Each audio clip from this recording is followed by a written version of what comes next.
Halo semuanya, kita berjumpa kembali di mata kuliah pengauditan 1, di mana di minggu ini adalah minggu keberapa? Ya benar, minggu ke-12.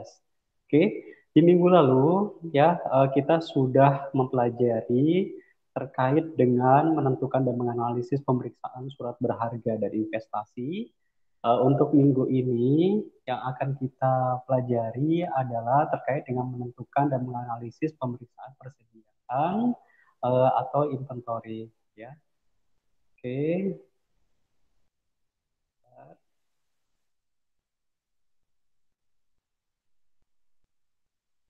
Oke.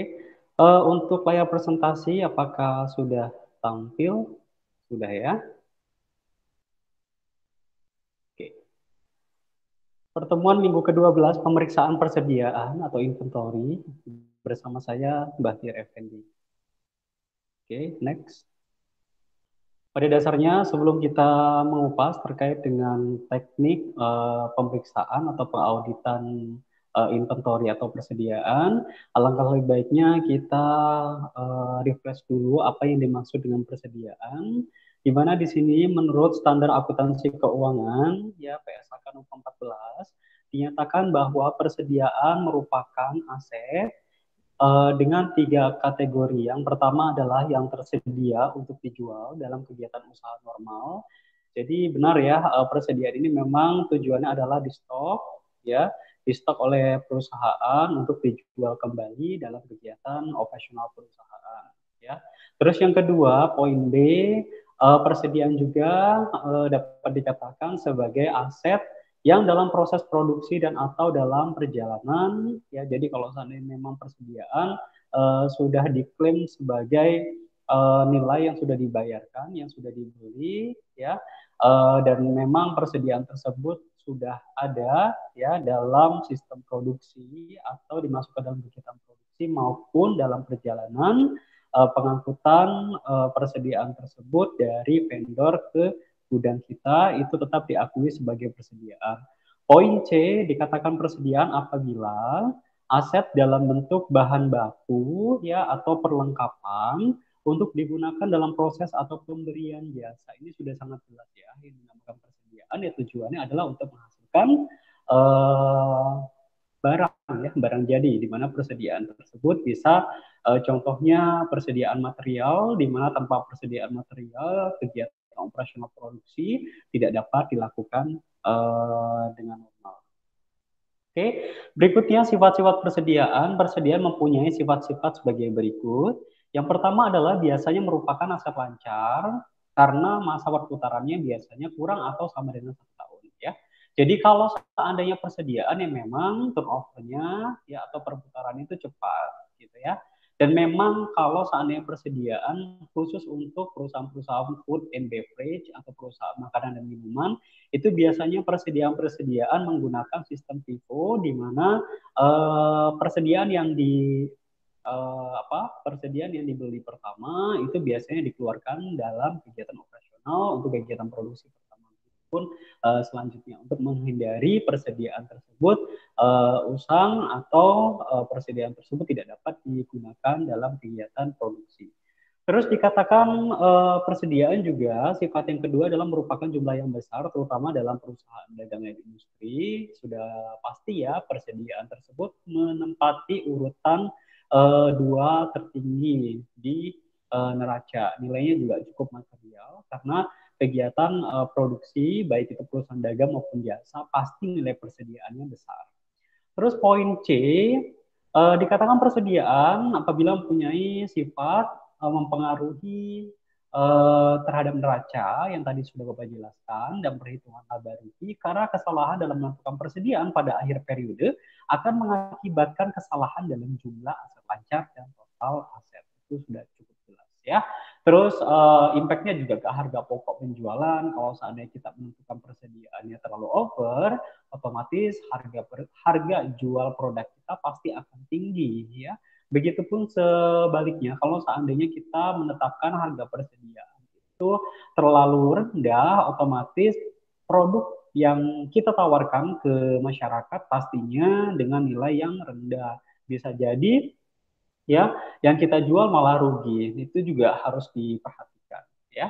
Terkait dengan laba kotor dan laba bersih, taksiran pajak penghasilan, pembagian dividen dan laba rugi yang ditahan, kesalahan tersebut akan terbawa ke laporan keuangan periode berikutnya. Betul. Karena pada dasarnya periode laporan keuangan berjalan itu kan mengacu kepada periode laporan summary tahun lalu ya. Oke, berikutnya golongan persediaan. Adapun contoh dari perkiraan-perkiraan yang biasa digolongkan sebagai persediaan adalah yang pertama sudah jelas bahan baku. Yang kedua barang dalam proses atau work in process. Berikutnya barang jadi, spare part, ya, bahan pembantu, contohnya oli, bensin, solar, barang dalam perjalanan, ya, atau memang barang tersebut sudah dikirim oleh supplier tapi belum sampai di gudang kita, itu juga dikatakan sebagai persediaan. Barang konsigmen atau konsinyasi itu biasanya barang titipan. Jadi memang ada beberapa supplier yang nitip jual ke produk kita gitu ya. Itu dinamakan barang konsinyasi. Sedangkan dikatakan consignment out apabila barang perusahaan yang dijual pada perusahaan lain, sementara consignment in barang perusahaan lain yang dititip jual di perusahaan. Tidak boleh dilaporkan atau diklaim sebagai persediaan perusahaan karena memang itu barang atau persediaan titipan. Oke, berikutnya tujuan pemeriksaan persediaan kira-kira apa dilakukan? Tujuannya dilakukan pemeriksaan persediaan. Yang pertama, untuk memeriksa apakah terdapat internal control yang pasti, ya. Jika akuntan publik dapat meyakinkan dirinya bahwa internal control atas perolehan, penyimpanan, dan pengeluaran persediaan berjalan efektif, maka luasnya pemeriksaan dalam melakukan substantif tes atas persediaan dapat dipersempit. Ini hampir sama dengan siklus siklus surat berharga dan investasi seperti yang sudah Bapak jelaskan di minggu lalu ya. Terus berikutnya ciri-ciri internal control yang baik untuk persediaan. Yang pertama adalah adanya segregasi ya, segregasi pembagian pemilahan tugas antara bagian pembelian, penerimaan barang, gudang, akuntansi dan keuangan itu harus terpisah, jangan jadi ya atau jangan dipegang oleh satu orang karena ada kecenderungan fraud yang tinggi. Terus yang kedua, digunakannya formulir-formulir yang pre-number, yang bernomor urut cetak, seperti PO, surat jalan, ya, laporan penerimaan barang, order penjualan, faktur penjualan, dan lain-lain. Ya. Terus berikutnya, ciri internal kontrol yang baik untuk persediaan adalah untuk pembelian dalam jumlah besar dilakukan melalui tender, itu wajib. Kalau seandainya kita membutuhkan persediaan dalam jumlah yang besar, otomatis kita biasanya dari bagian business and development di perusahaan itu membuka tender. Kira-kira siapa yang akan memenangkan tender itu biasanya harga yang kompetitif dengan kualitas yang baik, gitu ya. Terus berikutnya ciri internal control yang keempat, adanya sistem otorisasi baik untuk pembelian, penjualan, penerimaan kas bank maupun pengeluaran kas bank. Jadi memang ada pihak-pihak yang bertanggung jawab biasanya terkait dengan approval. Kalau seandainya kita melakukan pembelian dalam jumlah besar di atas 10 juta, contohnya itu berarti approvalnya harus sampai dengan pihak manajer.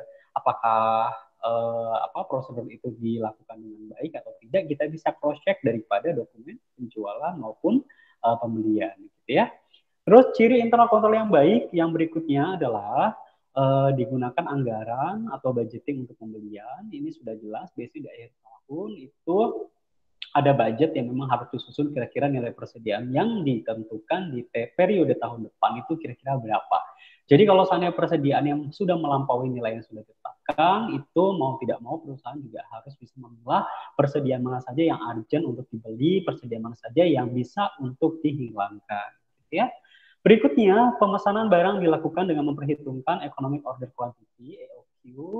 Kalian sudah belajar di akuntansi biaya, pastinya cara menghitung Economic Order Quantity, bagaimana caranya kita menentukan jumlah persediaan yang memang harus kita stok di gudang, ya, berapa perputarannya, itu juga perlu kita cermati. Berikutnya, digunakannya perpetual inventory system dan stock card. terutama di perusahaan yang nilai persediaan per jenisnya cukup material. Oke, sudah cukup jelas. Berikutnya, tujuan pemeriksaan yang kedua adalah untuk memeriksa apakah persediaan yang tercantum di neraca betul-betul ada dan dimiliki oleh perusahaan pada tanggal neraca. Kita perlu cek kira-kira apakah benar ya nilai persediaan yang ada di neraca tersebut nilainya ada sesuai dengan yang dilaporkan. Contohnya per 31 Desember nilai persediaannya itu 50M. Apakah benar 50M itu terdiri dari jenis persediaan A, B, C, D? Mana buktinya? Apakah ada terkait dengan laporan stock of name persediaan? Kalau seandainya ada, ya berarti perusahaan wajib untuk menunjukkan nilai persediaan tersebut. Kalau seandainya tidak ada, ya berarti ada kemungkinan perusahaan menggelembungkan atau membesar-besarkan ya atau memarkup persediaan yang tidak sesuai dengan kondisi yang sebenarnya. Oke, berikutnya tujuan pemeriksaan yang ketiga adalah untuk memeriksa apakah metode penilaian persediaan sesuai dengan standar akuntansi keuangan. Pada umumnya, persediaan dinilai berdasarkan harga perolehan atau harga pembelian. Dalam hal ini bisa dilakukan metode FIFO atau first in first out, FIFO last in first out ya, atau average cost atau moving average, yaitu kalau seandainya perusahaan sudah menetapkan kebijakan akuntansinya, perusahaan A menetapkan menggunakan metode FIFO, ya berarti selama periode berjalan, selama 1 tahun periode pelaporan harus wajib menggunakan metode FIFO. Pertanyaannya Pak, kalau seandainya di pertengahan perusahaan ganti manajemen dan mengganti kebijakan untuk penilaian persediaan dari FIFO menjadi LIFO, apakah boleh Pak? Itu boleh aja, asalkan bisa dilaporkan di catatan atas laporan keuangan dan klausul di bagian persediaan. Berikutnya, tujuan pemeriksaan persediaan yang keempat adalah untuk memeriksa apakah sistem pencatatan persediaan sesuai dengan prinsip akuntansi yang berlaku umum di Indonesia terkait dengan substantif tesnya, substansinya, pencatatan akunnya, pencatatan jurnalnya, terkait dengan sistem-sistem persediaan, apakah memang dilaporkan secara baik atau tidak, sesuai dengan standar akuntansi keuangan yang memang dijadikan sebagai acuan dalam pelaporan keuangan kita. Berikutnya, tujuan pemeriksaan persediaan adalah untuk mengetahui apakah terdapat barang-barang yang rusak atau reject, bergerak lambat ya atau slow moving, dan ketinggalan mode yang sudah dibuatkan cadangan atau allowance yang cukup. Jadi memang kita selaku auditor bisa mengecek kira-kira apakah perusahaan sudah mengantisipasi barang-barang yang rusak, bergerak lambat ya. Bergerak lambat di sini maksudnya adalah memang perputarannya lambat ya, atau perusahaan sudah menghasilkan barang tapi tidak laku di pasar gitu kan, karena ketinggalan mode juga bisa ya. Apakah perusahaan sudah membuatkan cadangan kerugiannya atau tidak? Kalau seandainya belum, ya harusnya perusahaan tersebut sudah mengantisipasi dengan membuat cadangan kerugian. Kalau seandainya memang dievaluasi produk A tersebut memang tidak laku di pasaran, ya berarti harus ada barang ya atau produk substitusi pengganti, kira-kira produk apa saja yang mau diluncurkan atau yang mau dikeluarkan untuk mengganti daripada produk A yang tidak laku di pasaran tersebut. Oke, berikutnya tujuan pemeriksaan persediaan yang keenam adalah untuk mengetahui apakah ada persediaan yang dijadikan jaminan kredit. Itu sangat fatal kalau seandainya perusahaan tempat auditi kita, perusahaan yang kita audit itu memang menjaminkan persediaan untuk kepentingan kredit, ya harusnya sih memang tidak diperkenankan ya, namanya persediaan yang memang terbebas daripada jaminan. Persediaan itu memang tersedia untuk kepentingan operasional perusahaan, bukan untuk dijaminkan meskipun perusahaan memiliki kendala, permasalahan, financial distress atau masalah keuangan. Gitu ya. Berikutnya, tujuan pemeriksaan persediaan yang ketujuh adalah untuk mengetahui apakah persediaan diasuransikan dengan nilai pertanggungan yang cukup. Jadi kalau saya persediaan cukup material, memang harus diasuransikan kalau seandainya terjadi force major seperti kebakaran, kebanjiran, ya gudang kita kebanjiran maupun kebakaran atau ada gempa bumi, itu harus diasuransikan, karena kalau seandainya tidak diasuransikan yang pasti kerugian akan diderita, ya akan ditanggung oleh perusahaan seutuhnya. Berikutnya, tujuan pemeriksaan persediaan adalah untuk mengetahui apakah ada perjanjian pembelian atau penjualan persediaan yang punya pengaruh yang besar terhadap laporan keuangan. Ini hampir sama dengan ini ya, kewajiban bersyarat atau contingent liability. Berikutnya, tujuan pemeriksaan persediaan adalah untuk memeriksa apakah penyajian persediaan dalam laporan keuangan sudah sesuai dengan prinsip akuntansi yang berlaku umum. Ini sudah cukup jelas. Berikutnya, prosedur pemeriksaan substantif atau persediaan. Yang pertama, kita diminta untuk melakukan observasi atas stock of name, perhitungan fisik yang dilakukan oleh perusahaan atau klien. Apakah klien tersebut sudah rutin melakukan stock take atau stock of name terkait dengan persediaan atau belum. Terus yang kedua, minta final inventory list ya atau inventory completion dan lakukan prosedur pemeriksaan terkait dengan cek mathematical akurasi, quantity per book, quantity per count, dan total value apakah memang sudah dilaporkan sesuai dengan kondisi yang sebenarnya. Berikutnya kita diminta untuk mengirimkan konfirmasi untuk persediaan consignment out. Jadi memang barang-barang konsinyasi yang dititip jual ke perusahaan yang kita audit ya itu apakah ada ya konfirmasinya, apakah benar nilai yang dititipkan, persediaan yang dititipkan itu senilai yang dilaporkan oleh perusahaan yang kita audit. Kalau seandainya benar ya berarti sudah clear, tapi kalau seandainya memang ada selisih ya berarti perlu dipertanyakan, perlu dikonfirmasi ulang ke pihak yang menitipkan. Berikutnya untuk prosedur yang keempat adalah periksa unit price dari raw material, work in process, finished good, dan bahan pembantu. Di mana memeriksa bahan baku dan bahan pembantu bisa memeriksa pada faktur pembelian yang terakhir dan perhatikan metode pencatatan terkait dengan yang digunakan baik FIFO, LIFO maupun average. Berikutnya, prosedur untuk persediaan adalah lakukan rekonsiliasi jika stok online dilakukan beberapa waktu sebelum atau sesudah tanggal neraca. Maksudnya di sini adalah kalau seandainya periode persediaan tersebut dilakukan di per Oktober, nah kalau seandainya kita cut off-nya per Desember ya berarti ada 2 bulan ya, November dan Desember. Nah, kita perlu lakukan rekonsiliasi, perlu lakukan penyesuaian kira-kira di 2 bulan itu mana saja barang-barang atau persediaan-persediaan yang memang dikeluarkan dalam kegiatan produksi yang harus dikurangkan dari stok of name yang dilaporkan di bulan Oktober. Berikutnya prosedur pemeriksaan substantif tes atas persediaan. Yang keenam adalah periksa cukup tidaknya allowance for slow moving, barang-barang yang rusak dan barang-barang yang ketinggalan mode, apakah ada. Kalau seandainya ada ya berarti perusahaan harus melakukan pencadangan terkait dengan barang-barang yang memang bergerak lambat, rusak atau reject maupun barang-barang yang ketinggalan mode.